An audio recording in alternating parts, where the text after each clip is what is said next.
Hello my dear students, today I am going to discuss the topic development economics, which is included in the course titled development economics. Though development economics is a broader domain, but today I am just briefing about the concept of development economics. Hope this lecture will be beneficial for the students belong to both graduation and master degree level. So let's start from the concept of what is development economics. Definition of development economics is a controversial issue, but for better understanding, I have taken the definition which is developed by Todaro and Smith. According to them, development economics is that branch of economics which focuses primarily on the economic, social and institutional mechanism that needed to bring about rapid and large scale improvements in standards of living for the masses of people in developing nations. So development economics basically discuss about how there need to be improvement in the domain of economic, social and institutional mechanism which is necessary for the standard of living of the people for a nation. Basically, development economics try to answer the question why some countries are poor and others are rich. So, and the concept of development economics in academic curriculum is very new. 60 years ago, a course in development economics was a rare feature of academic program. The realization of including development economics as a subject in academic curriculum has realized after Second World War. After Second World War, there have emerged third world countries which have facing problems of poverty, environmental pollution and and so on.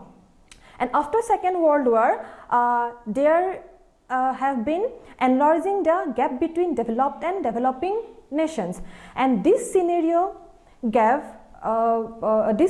has encouraged to introduction of development economics as a subject in academic curriculum for better policy formulation and for better planning. And another important factors which is responsible for the interest in development economics is 1930s Great Depression. After this period and during this period, and also we can conclude that after Second World War, poor countries themselves have become increasingly aware about their own backwardness, and also there is a rise in absolute number of poor people in the world, and these circumstances gave rise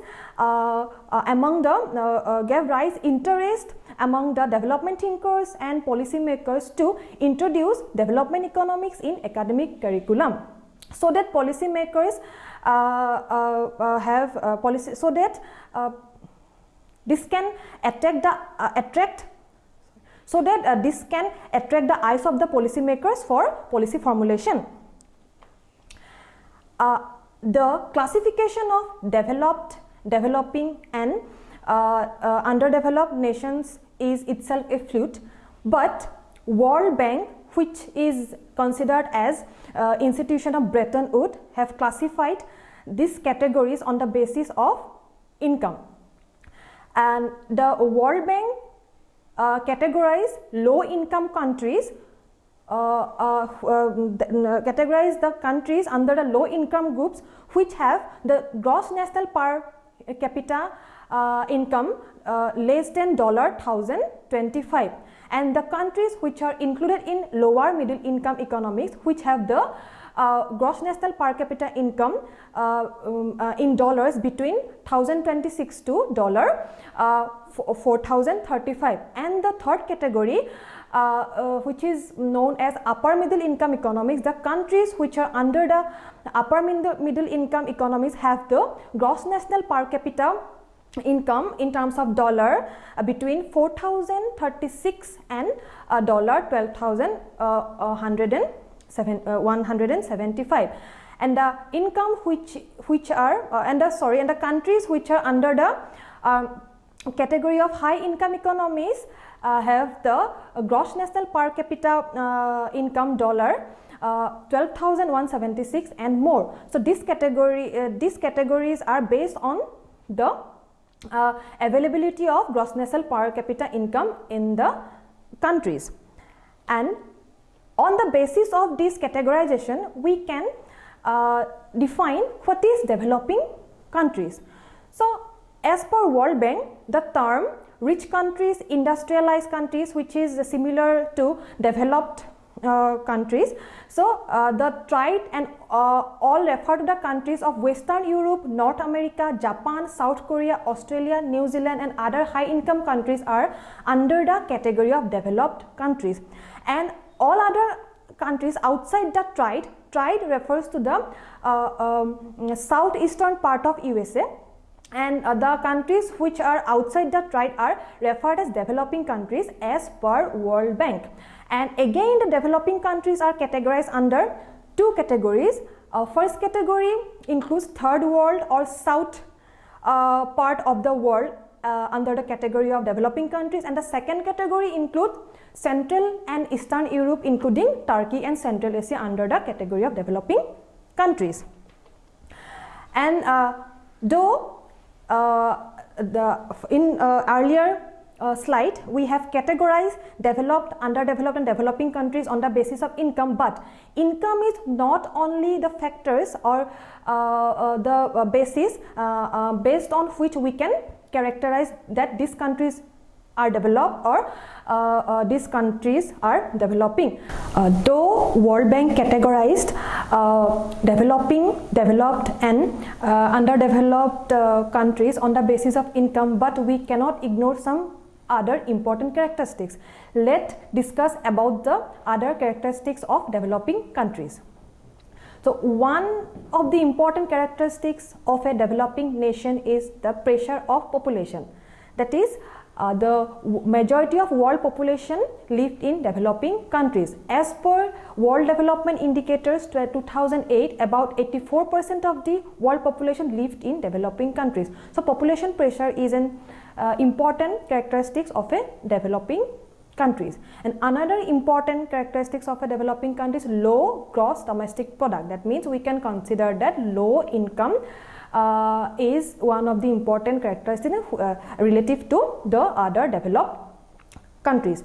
And the contribution of agricultural sector to GDP is higher in developing countries related to other developed countries. As per the World Bank, developing country, the share of agriculture to gross domestic product in developing countries are about 30 to 25%. And another important feature is that more than 40% of employments are engaged in agriculture. Already I have mentioned that the majority people, part of the population are living in developing countries, and the majority of the population is engaged in agricultural sector for their earnings or for their livelihood. And one of the another important factor is that level of per capita income is very low in developing countries related to developed countries, and human development index, which is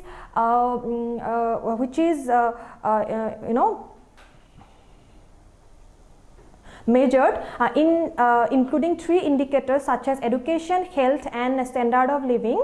The rank of developing countries are lower than the rank of other developed countries in terms of human development index. And the developed countries are more urbanized. That means the in developing countries more population resides in rural areas.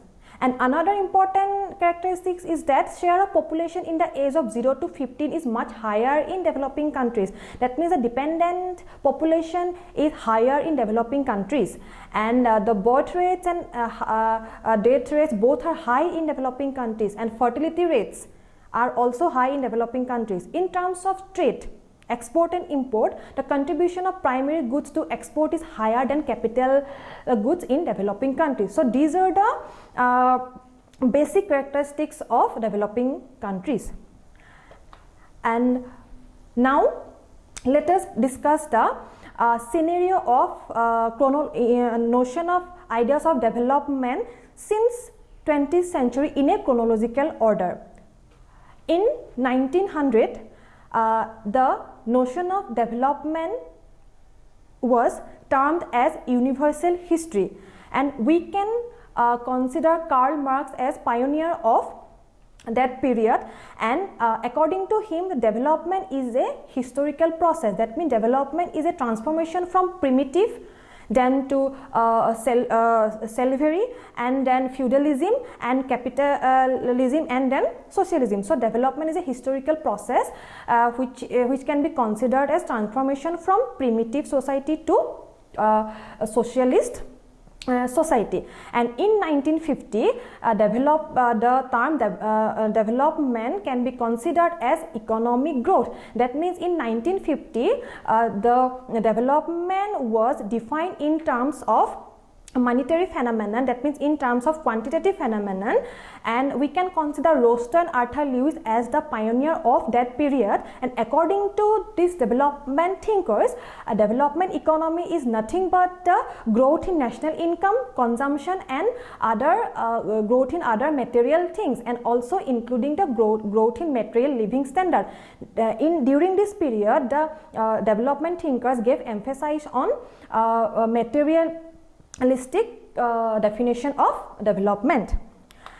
And in 1960, development can be considered as modernization.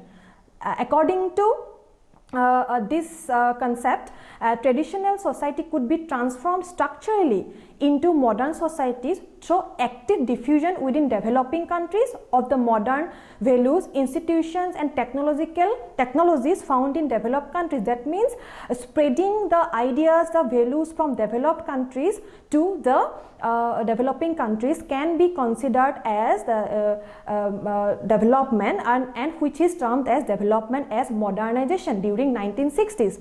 And this is the base period for the emergence of dependency theory and globalization and liberalization and other terms like privatization. And during 1970s, the notion development is termed as world structural change. This notion was influenced by Karl Marx, and the pioneer of this period we need to take the name of Gunder Frank.